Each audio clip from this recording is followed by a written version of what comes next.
Hello, we're going to be reading chapter 5 of Black Beauty today.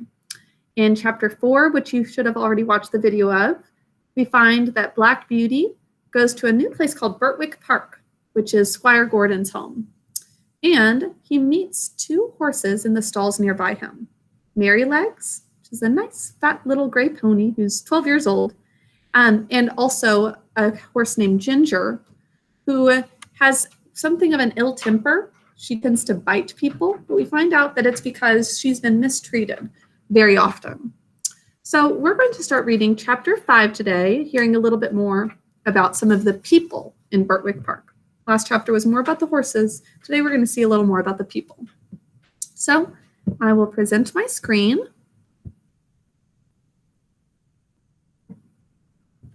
I'm going to read chapter 5, A Fair Start. If you have your book, you can follow along on page 21.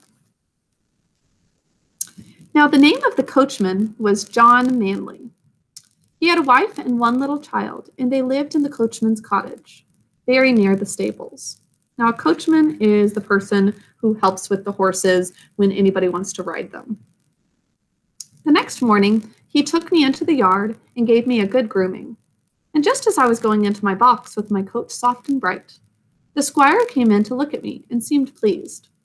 "John," he said, "I meant to have tried the new horse this morning, but I have other business.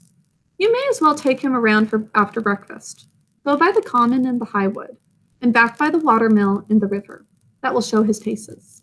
So he says, "Just test him out." "I will, sir," said John. After breakfast, he came and fitted me with a bridle. We already know Black Beauty's gotten used to the bridle.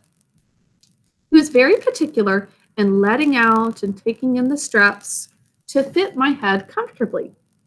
He knows that a bridle is not comfortable, but he's going to make it as comfortable as possible for Black Beauty. Then he brought the saddle. That was not broad enough for my back. He saw it in a minute and went for another. That shows he's being very attentive, right? He realizes what is going to be a good fit for Black Beauty, so he switches to a different one as soon as he can. Striving for excellence in all things, that's what that shows. So he saw it and went for another, which fitted nicely. He rode me first slowly, then a trot, then a canter, speeding up more and more. And when we were on the common, he gave me a light touch with his whip, and we had a splendid gallop. Now, the whip is usually used for if a horse is misbehaving, but with this, just a slight touch like a tap, it's just made to tell, or it's used to show Black Beauty that he needs to speed up a little bit. So, "Ho, ho, my boy," he said, as he pulled me up. "You would like to follow the hounds, I think," which means he's being very fast. As we came back through the park, we met the squire and Mrs. Gordon walking. They stopped, and John jumped off. "Well, John, how does he go?" "First rate, sir," answered John. "He is as fleet as a deer.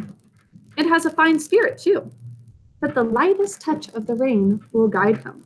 These are great things to say about a horse. Down at the end of the common, we met one of those traveling carts, hung all over with baskets, rugs, and such like. You know, sir, many horses will not pass those carts quietly. He just took a good look at it and then went on as quiet and pleasant as could be. They were shooting rabbits near the high wood, and a gun went off close by. He pulled up a little and looked, but did not stir a step to the right or left. I just held the reins steady and did not hurry him. And it's my opinion he has not been frightened, spelling word for us, or ill-used while he was young. It's a stark contrast with what we've heard about Ginger, right? Ginger, she starts to bite people because she's not used to being treated well. But Black Beauty was raised very kindly. Remember how he was next to that train for a little while? So he got used to that. That's a sound, but it's not going to actually hurt him. So Black Beauty is guided well, doesn't get startled or frightened, which is a good quality for a horse. "That's very well," said the squire. "I will try him myself tomorrow." The next day, I was brought up for my master. I remembered my mother's counsel and my good old master's, and I tried to do exactly what he wanted me to do. So remember his mother told him to always try to follow rules as much as possible, even if people are not being kind to you, and then the horse would be treated better. I found he was a very good rider and thoughtful for his horse too, so the squire is nice too. When we came home, the lady was at the hall door as he rode up. "Well, my dear," she said, "how do you like him?" "He is exactly what John said," he replied. "A pleasanter creature I never wished to mount. What shall we call him?" "Would you like Ebony?" said she, "since he is as black as ebony." "No, not Ebony," he says. "Oh, will you call him Blackbird, like your uncle's old horse?" "No, he is far handsomer than old Blackbird ever was."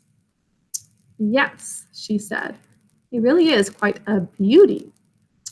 And he has such a sweet, good-tempered face, and such a fine, intelligent eye. What do you say to calling him Black Beauty?" So Mrs. Gordon's the one who came up with the name.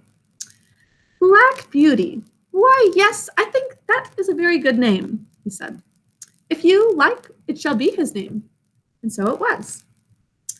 When John went into the stable, he told James that master and mistress had chosen a good, sensible English name for me.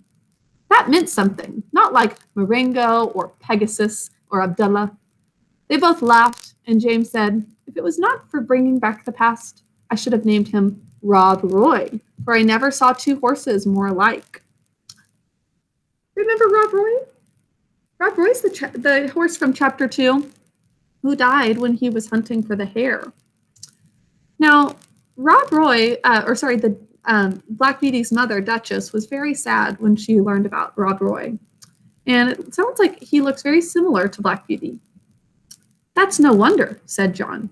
"Didn't you know that Farmer Gray's old Duchess was the mother of them both?" So Rob Roy and Black Beauty, they were brothers. No wonder Duchess was so sad. "I had never heard that before," Black Beauty says. "And so poor Rob Roy, who was killed at that hunt, was my brother. I did not wonder that my mother was so troubled. It seems that horses have no relations. At least they never know each other after they are sold." That's really sad. He never even knew he had a brother, because as soon as these horses are sold off, they just become family with their new owner completely. John seemed very proud of me. He used to make my mane and tail almost as smooth as a lady's hair, and he would talk to me a great deal. Of course, I did not understand all he said, but I learned more and more to know what he meant and what he wanted me to do. I grew very fond of him. He was so gentle and kind. He seemed to know just how a horse feels. And when he cleaned me, he knew the tender places and the ticklish places. When he brushed my head, he went as carefully over my eyes as if they were his own, and never stirred up any ill temper. James Howard, the stable boy, was just as gentle and pleasant in his own way. So I thought myself well off. He's younger, and he's kind of learning still how to treat horses really well and take care of them. There was another man who helped in the yard, but he had very little to do with Ginger and me. A few days after this, I had to go out with Ginger in the carriage, meaning they were going to be side by side pulling the carriage. I wonder how we should get on together, but except for laying her ears back when I was led up to her, she actually behaved very well. She did her work honestly and did her full share, and I never wish to have a better partner in double harness. Wow, it was a good experience with Ginger. When we came to a hill, instead of slackening her pace, which means to get slower, she would throw her weight right into the collar. The collar is around their shoulders and necks. That's going to help them to pull it forward, the carriage forward, and pull away straight up. We had both the same sort of courage at our work, and John had oftener to hold us in than to urge us forward. He never had to use the whip with either of us. Then our paces were much the same, and I found it very easy to keep step with her when trotting, which made it pleasant, and Master always liked it when we kept step well, and so did John. After we had been out 2 or 3 times together, we grew quite friendly and sociable, which made me feel very much at home. And now, basically, he has a friend in Ginger. As for Merrylegs, he and I soon became great friends. He was such a cheerful, plucky, good-tempered little fellow that he was a favorite with everyone, and especially with Miss Jessie and Flora. We used to ride him about in the orchard and have fine games with him and their little dog, Frisky. So they're the young girls at the home. Our master had 2 other horses that stood in another stable. One was Justice, a roan cob used for riding or for the luggage cart. The other was an old brown hunter named Sir Oliver. He was past work now, but was a great favorite with the master, who gave him the run of the park. He sometimes did a little light carting on the estate, or carried one of the young ladies when they rode out with their father, for he was very gentle and could be trusted with a child as well as just as well as Merrylegs. The cob was a strong, well-made, good-tempered horse, and we sometimes had a little chat in the paddock. But of course I could not be so intimate with him as with Ginger, who stood in the same stable. All right, I'm going to take a moment to show you a picture of what the cob looks like. A particular kind of horse. This is Justice, what Justice looks like. As you can see, very fluffy around the hooves. That is what Justice looks like. All right, I have somebody at the door, and that is the end of the chapter. So I'll just go ahead and end this now.